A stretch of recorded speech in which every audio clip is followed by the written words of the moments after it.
Om Jnanatirmirandhasya Jnananjana Shalakaya Chakshurunmilitam Yena Tasmai Shri Gurave Namaha.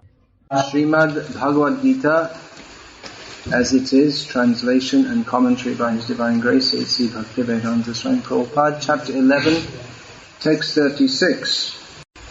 So in this verse, Arjuna speaks of how perfect persons glorify Krishna. That's the natural for every purified person to glorify Krishna. If we find someone who's very great, the natural tendency is to glorify him. And Krishna is the greatest of the great. Of course, some people are great, but not in a very nice way. They're very powerful, and if you don't glorify them, they punish you. And sometimes people glorify others because they want to get some benefit from them. But Arjuna is praising Krishna out of his pure heart, Arjuna's pure heart. And he also mentions that people who are not of pure heart, they don't like to glorify Krishna.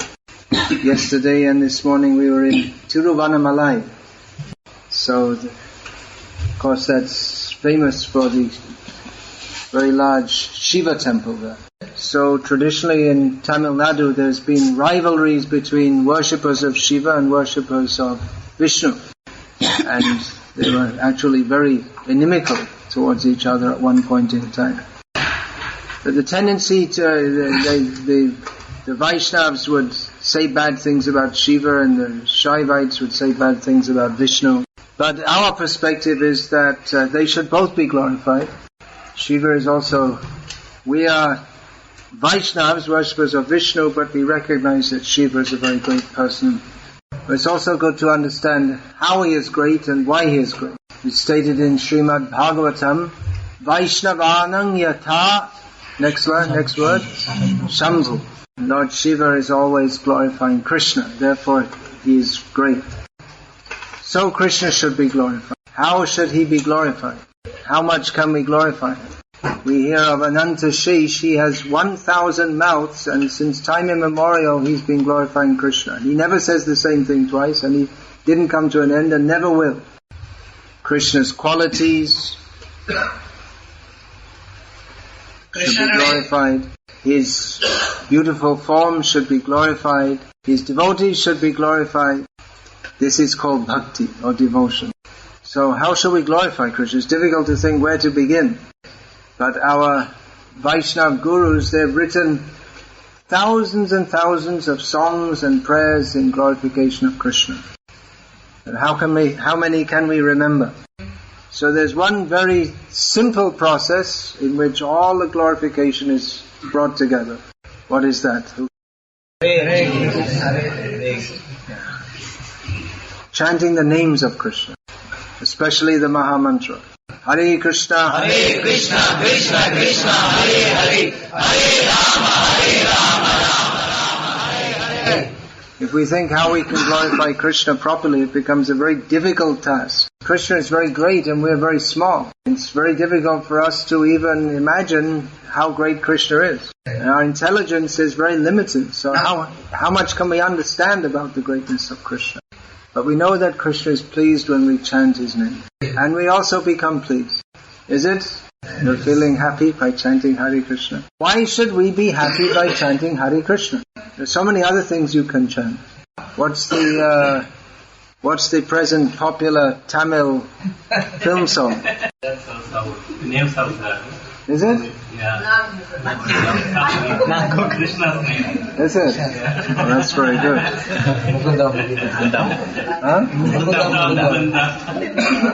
Mukunda. That's right, it's coming back in fashion.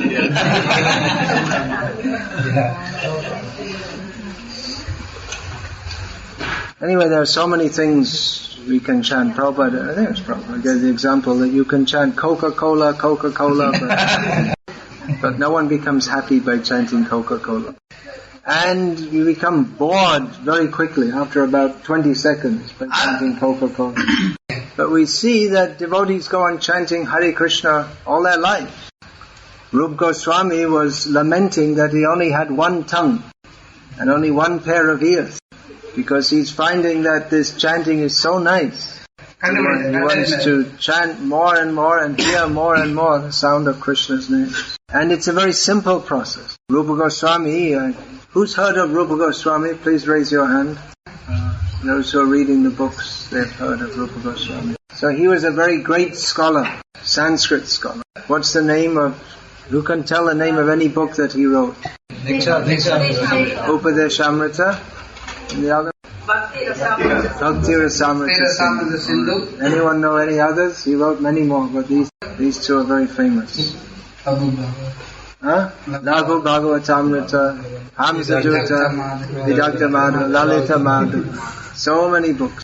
So, it's very difficult for us to even understand the books, let alone even think of writing such books. Because after all, Krishna, he is everything and he has all qualities, so to explain that fully, or to attempt to explain that fully, that requires a very high level of scholarship.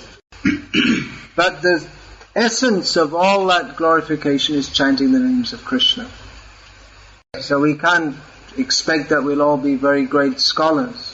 And even the greatest scholar, how much can we understand about Krishna? But we can all chant Hare Krishna. It's very easy. As Rupa Goswami said in one of his prayers, glorifying the name of Krishna, that everyone who has a tongue and two lips can chant Hare Krishna. Only those who are deaf, they can't hear the holy name. But actually there are many devotees of Krishna throughout the world now who they chant Hare Krishna by sign language. I don't know how exactly it works, but I've seen some of these devotees and they look very blissful. So everyone can take part in this immediately, even without understanding the deep philosophy that is part of Krishna consciousness. Without undergoing any prior purification, everyone can take part in this. Until recently in India, only certain people were allowed in the temples. And they only people of certain castes were allowed in the temple. Other people were considered too impure. And then to go in the temple, one has to bathe first and be pure. And to actually offer worship in the temple, one has to go through so many procedures.